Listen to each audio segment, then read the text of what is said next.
শোনো, আজ শুরু হচ্ছে গল্পের সেই অংশ যেটা কেউ শোনার সাহস করেনি, কারণ আসল রহস্যটা এখনই শুরু হচ্ছে।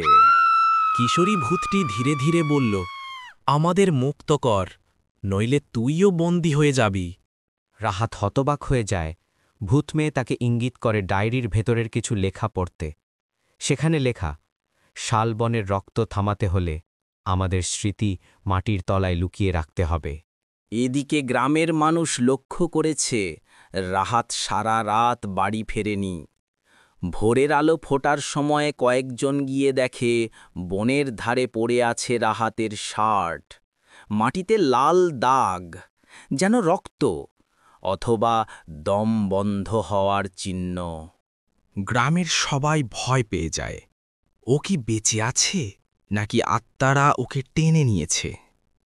এই রহস্যময় গল্পের পরবর্তী অংশ মিস করতে চাও না তো?